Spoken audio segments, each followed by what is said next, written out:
Estamos de volta com o programa Alma Querida. Nós vamos dar continuidade no e-mail do sonho e ele continua da seguinte forma. Ele se passa na estrada, no espaço, entre a casa onde morava com minha tia e a de meu pai. E foi comentado em um programa anterior e eu já havia dito que tive algumas intuições. As intuições que tive era que numa outra vida fiz parte do exército russo. E aquelas crianças que aquela senhora rejeitava foram pessoas que prejudiquei nesta vida passada. Quando ele fala crianças que aquela senhora rejeitava... Eram duas, né? No sonho anterior, parece que ele tinha duas... Está se referindo ao sonho Isso, em anterior. que alguém rejeitava crianças. Isso. E que aquela senhora rejeitava foram pessoas que prejudiquei nesta vida passada e que hoje seriam minha irmã e meu irmão caçula. Sobre a parte de minha mãe, ela foi sempre prejudicada pelos familiares do meu pai. Talvez não os tenha perdoado e esteja numa situação ainda de conflito depois de sua morte. Depois disso, tive vários outros sonhos e, por coincidência, a maioria se passa neste local. Meu pai era empregado desta fazenda e foi muito prejudicado pelos seus patrões. Para não pagar seus direitos trabalhistas, passou a tirar tudo da fazenda. E meu pai passou a não ter o que fazer. Aí, e como não trabalhava para o patrão, pois lhe tiraram as possibilidades de trabalhar. Ele teve de abandonar o serviço e, depois disso, nunca mais conseguiu se recuperar financeiramente. E logo depois, minha mãe faleceu, deixando meus irmãos pequenos. Então, a tia que cuidava de mim é que passou a cuidar dos meus 3 irmãos. E muito obrigada, doutor Adão. Meu Deus do céu, hein, meu querido, minha alma querida, que sonho, hein? Então, veja você, como nós dizíamos, pode imaginar aquela reunião que nós falamos que acontece antes da nossa encarnação? Vamos admitir que você tenha 40 anos, você pode imaginar uma reunião há 100 anos, na qual estava sendo preparada a sua encarnação. Mas a sua encarnação nunca é preparada sozinha. Então, estavam sendo preparadas a sua encarnação, dessas que foram as suas tias, as tias deficientes, a mãe das suas tias, ou seja, sua avó, a sua mãe, seu pai, seus irmãos, estavam todos presentes nessa reunião. Então, um vem antes, outro vem depois o outro vem, um sai daqui e vai para o lado de lá. Seus avós provavelmente estavam participando lá desdobrados, né? Eles estavam aqui encarnados, mas em sonho, né? Ou se não durante o sono, em espírito eles estavam lá. E foi programada a sua reencarnação, para você vir e fazer acerto com vários espíritos ao mesmo tempo. Agora, o que acontece? Você fica se lembrando até de vidas passadas que você teria tido em razão desses esclarecimentos. Lembra que nós falamos que um sonho, não é, Dora? Pode ser analisado a vida inteira. Sim. Porque esse sonho traz outro, traz outro, traz outro. Veja o que aconteceu. Quando nós esclarecemos algumas coisas do e-mail anterior, ele já teve outros sonhos. Isso. E às vezes tem um sonho acordado. Ah, eu me lembro então que isso é por causa disso, por causa disso. Aí ele se lembra do que aconteceu, que o sonho se passa sempre numa espécie de espaço geográfico, entre onde ele está, a cidade e a fazenda onde o pai trabalhou. E aonde o pai trabalhou? O pai era empregado. Isso. Como empregado, ele já presta serviços e tem que receber. Aí o que ele diz no sonho? De repente os patrões, para não pagarem nem aquilo que ele tinha direitos trabalhistas, começam a tirar todas as funções dele. Aí no e-mail está assim, começou a tirar tudo da fazenda. Isso. Se não tomar cuidado, pode-se pensar que foi ele que tirava as coisas da fazenda. Mas não, tiraram as coisas da fazenda para dizer, olha, você não é necessário. Até que ele ficou sem atividades nenhuma. Aí ele diz, nunca mais se estabilizou financeiramente. Sim. Ora, quando os patrões tiram tudo, é como se o fato dele ainda ser pobre trabalhador não fosse suficiente. Foram fazer mais ainda apertada a vida dele. Mas aí é que precisa ter em consideração uma coisa importante. Quem escolheu esses patrões? Ele. Quem escolheu os parentes? Ele. Ele. Esses patrões estariam presentes naquela reunião há 100 anos? Percebe? Por quê? Porque nós queremos fazer um ajuste com as pessoas, e esse ajuste que nós queremos fazer é em razão de quê? De amar essas pessoas. E de amar essas pessoas de que forma? Por exemplo, eu vou fazer uma pergunta para você que está me ouvindo e que está me vendo. Você não está vendo uma coisa importante, né? Porque nós não estamos no mundo material. Mas vocês sabiam que eu sou irmão chifópago da Dora? Que susto, Dora. Que bom. E sou irmão chifópago seu? Eu sempre digo, olha, cuidado, trate muito bem o seu semelhante, estruture muito bem essa chifopagia espiritual para você não cair na chifopagia material. Chifopagia, para aqueles que não sabem, é você nascer grudado no outro, viu? Aquela história, os irmãos siameses. Nascem grudados. Então eu digo, nós somos chifópagos por natureza. E é isso que Jesus quer falar, que o Evangelho diz assim, ama o teu próximo como a si mesmo. Sim. Se você não for capaz de amar o seu próximo como a si mesmo, vai terminar tendo que amar o próximo como a si mesmo. Ah, o Adão, você ficou louco, né? O que quer dizer isso? Significa que se você não é capaz de amar o próximo como a si mesmo, você vai atrapalhar o próximo. Se atrapalha o próximo, você vai incidir no dispositivo legal que diz aquilo que você semeia, você vai ter que colher. Então o próximo fica mais próximo. Sempre que você joga alguém fora e que você rejeita alguém, você põe esse alguém mais perto de você, em outras vidas. Interessante, né? Isso, muito interessante. E aí você pega e rejeita mais ainda. Muitas vezes é colocado perto de você e você tem tanta ojeriza, tanta rejeição, que acaba matando o outro. Aparentemente gratuita. Exato, né? Aparentemente é gratuita essa rejeição. Acaba matando o outro. Aí você pode matar o outro numa encarnação, numa você mata fisicamente, noutra você mata psicologicamente, mas vai se aproximando. Até que você está como pai e filho, ou marido e mulher, ou como irmão, até que você nasce como irmão siamês. Sim. Aí está grudado. Literalmente grudado. Literalmente grudado. Aí você vai aprender. Olha só o que você aprende quando você está grudado no outro. Vamos imaginar uma chifopagia.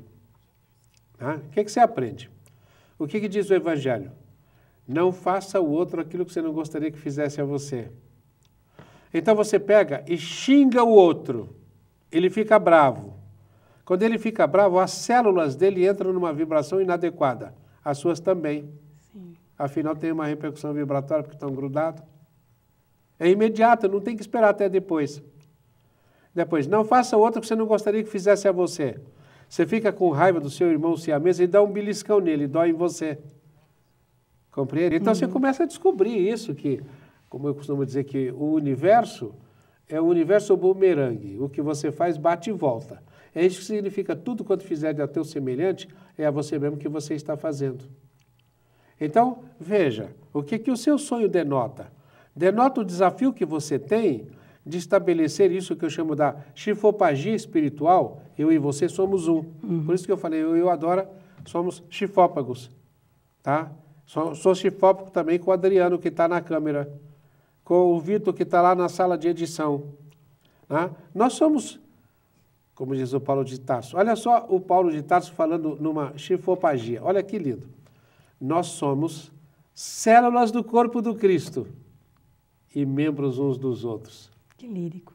Então, se somos membros uns dos outros, será que eu posso beliscar você impunemente? Posso fazer alguma coisa para você que não esteja fazendo para mim? É isso que diz a lei. Exato. Tudo quanto fizer a teu semelhante é você mesmo que você está fazendo. Não faça a outro aquilo que eu não gostaria que fizesse a você.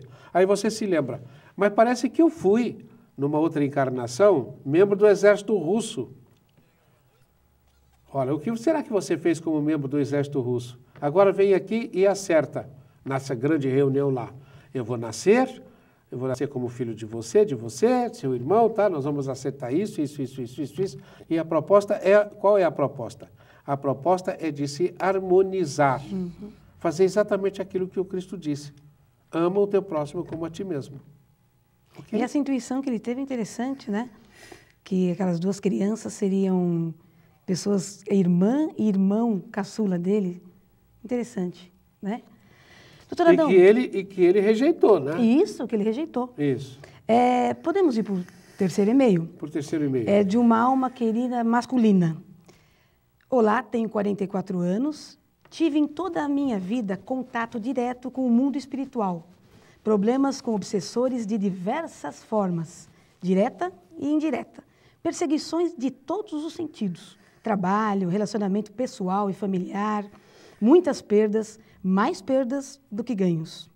Tive a vida inteira... Deixa eu só interromper para falar uma coisa. Vocês começam a ouvir a leitura de um e-mail assim, o que vem à mente, né? Uhum. Vem assim, o que será que esta pessoa fez? Porque, olha, os e-mails chegam, eles todos têm uma tônica, né? Pode ser respondido com a mesma tônica. Aquilo que semear, tu mesmo havereis de colher. Exato. Esse programa, ao invés de Alma Querida, poderia se chamar Semeadura e Colheita. Também. Porque é disso que falam os problemas humanos, né? Uhum. Semeadura e colheita. Poderia ter outros nomes também, compreende? A caminho da chifopagia espiritual. A caminho do somos todos um. Uhum. Tá? Então, é isso que o nosso irmão precisa aprender. Percebe? É essa relação que existe entre nós e o universo. Eu e você somos um. Sim. Tive a vida inteira de destruição de todos os meus sonhos, que não eram e nem são de grandeza. Uma família, uma companheira para dividir a vida, filhos feitos com amor, poder criar e educar, ter um lar para cuidar e um trabalho para ter sustento. Tudo isso me fez viver um mundo de atribulações. Tudo que construía desmoronava, com uma facilidade incrível. Levava anos para construir, e assim que tudo ficava pronto, desmoronava em seguida. O estopim era eu suspirar aliviado e ter conseguido alcançar. Aí tudo desmoronava rapidamente, e eu sempre atônito, vendo tudo se perder sem poder fazer nada. Traições de amigos, mulher, colegas de trabalho que maquinavam para me destruir e sujar o meu nome. Deixa eu te interromper, Dora. Olha só, mais uma vez eu quero lembrar o universo bumerangue. Sim. A gente está sempre falando, olha, ele está fazendo para mim, ele está fazendo para mim, ele está fazendo isso para mim, está fazendo isso para mim, está fazendo isso para mim. Às vezes eu pergunto assim, por que você está usando tanto ele, hein? Para se bater, para acontecer tudo isso. Eu estou usando? Ele está sendo um instrumento para te devolver aquilo que você jogou fora, que você pôs fora de você. O universo nos devolve. Você sabia que a Dora tem um problema? A Dora não consegue encontrar ninguém no mundo que não seja Dora. Mas eu também tenho. Você também tem. Todos nós só encontramos a nós mesmos no universo. Uhum. Porque o que nós temos feito em todas as encarnações anteriores? Nós temos nos semeado por aí, né? Exatamente. E nós somos apenas colhedores daquilo que nós semeamos. Plantamos. Então vamos ver o que ele semeou, o que ele está colhendo. Inúmeras vezes fui acusado de coisas que não fiz. Chorei muito por tamanhas injustiças. Às vezes... Olha, fui acusado de coisas que não fiz nesta encarnação. Nessa encarnação. Às vezes, custava acreditar das acusações que a mim eram feitas, por serem absurdas, coisas até que eu nem presente estava, mas a mim eram atribuídas. Hoje, tento reconstruir alguma coisa. É uma dificuldade. Até meus estudos foram prejudicados. Sinceramente, nunca deixei de crer no Espiritismo, mas queria entender a razão desta prova ou expiação. Não sei. O sonho de casar, poder viver... Um pouquinho só. Eu acho que nós já falamos, né? A razão disto. A razão disto é a semeadura do passado. Olha só. Não acontece nada que não tenha uma razão de ser. E a outra coisa também. Ninguém é responsável pelas coisas que te acontecem, a não ser uma pessoa, que é você. Porque tudo que nos acontece é em razão da atração que nós exercemos sobre o universo. E a coisa importante, por que o Paulo de Tarso haveria dizer que de tudo dai graças? De tudo dai graças. Eu quero lembrar outra vez aqui a história do brilhante do Chico, né? Que o Chico encontrou aquela família que foi procurar o Chico pedindo ajuda porque estava tendo muito azar, estava acontecendo muita coisa ruim. E o Chico falou, olha, vocês precisam ir no centro espírita, tomar passe, fazer um tratamento, depois tem que estudar bastante, fazer um desenvolvimento, e dentro de 2 anos tudo vai ficar em ordem, tudo vai ficar nos trinques. Faz evangelho no lar, eles fizeram isso. E depois de 2 anos, eles saíram do evangelho, voltaram para casa, né? Quando chegaram em casa, tiveram um choque. A casa tinha sido assaltada. Aí, eles foram falar com o Chico, né? E o Chico, e aí? Foram ao centro espírita? Fomos, Chico. E fizeram o evangelho lá? Fizemos, Chico. E estudaram? Estudamos, Chico. E resolveram tudo, graças a Deus? Não, Chico. Chegamos em casa, a casa foi assaltada. É? E o que levaram? E o Chico entusiasmado, né? E o que levaram? Levaram muitas coisas, mas o pior, Chico, é que levaram o brilhante de família. E o brilhante de família era a nossa expectativa futura. Aquele brilhante era o valor principal para nós. E o Chico, graças a Deus, levaram o brilhante. Mas, por que graças a Deus? Olha, vocês foram ajudados durante esses 2 anos demais. Foram afastados muitos espíritos ruins, inferiores, que atrapalhavam vocês. Mas havia uma turma de espíritos que eram inimigos de vocês, que não deixavam de jeito nenhum vocês, e eles estavam grudados naquele brilhante. Não, os mentores não conseguiram afastar aqueles espíritos que queriam destruir vocês.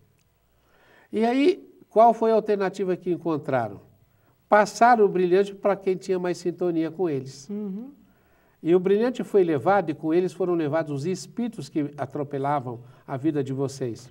Agora vocês podem ficar tranquilos que vai ficar tudo em ordem. Entende por que de todo mal vem o bem? Tudo concorre para o bem. Exato. Paulo de Tarso. Ele continua assim, não sei, o sonho de casar, poder viver ao lado de alguém por amor, cuidar e proteger, e ter o pão de cada dia de maneira honesta. Ele pergunta assim, fazendo simplesmente o que gosto, por ser parte de caminho de espinhos traçados por mim mesmo na espiritualidade? Será que é isso? A escolha dele? O que faço para saber se a prova que escolhi foi maior do que a minha capacidade de superar? Como saber? Bem, essa resposta eu já posso dar, vou interromper para dar. Como é que você pode saber se a prova que você escolheu foi maior do que sua capacidade? Sim. Não, não foi. Eu vou explicar por quê. Porque de duas uma, ou você escolheu esta vida e esta prova, ou escolheram para você. Compulsoriamente. Se você escolheu, significa que você estava numa região do plano espiritual que te permitia essa escolha. Você não estava no umbral, não estava nas regiões inferiores. E se você escolheu, preste bem atenção, você sabia, estava no auge da sua consciência, você estava no auge do seu discernimento e você sabia perfeitamente o que te convinha. Então escolheu essa vida. Beleza, então não pode pôr nenhum reparo, como diz o caipira. Não bota reparo, porque foi você que escolheu. E se você estava no auge da sua consciência, você ia escolher o melhor para você.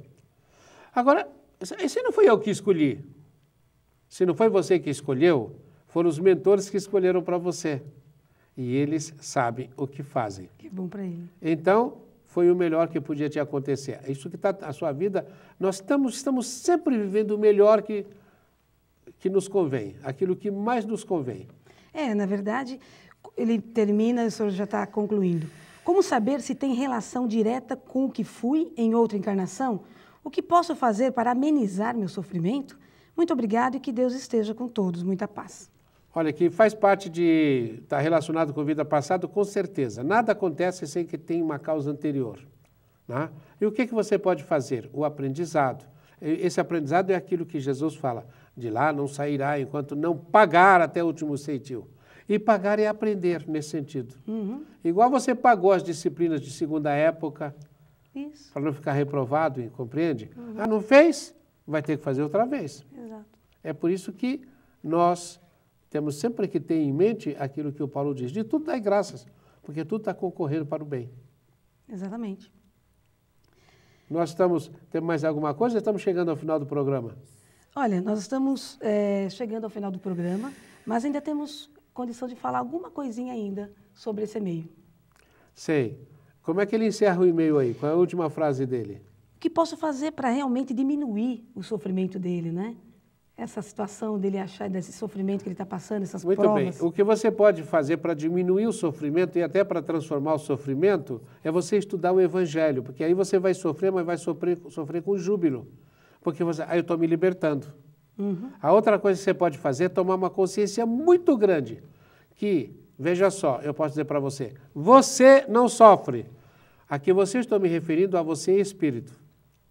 Eu posso dizer também, você sofre, mas o seu sofrimento é transitório.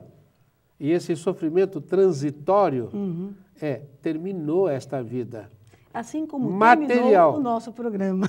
O nosso programa temos também que nos terminou. despedir. Então nós temos que nos despedir. Paz e luz no coração de todos e até a próxima semana, se Deus quiser. Muito obrigado pelo carinho da companhia e até o próximo encontro.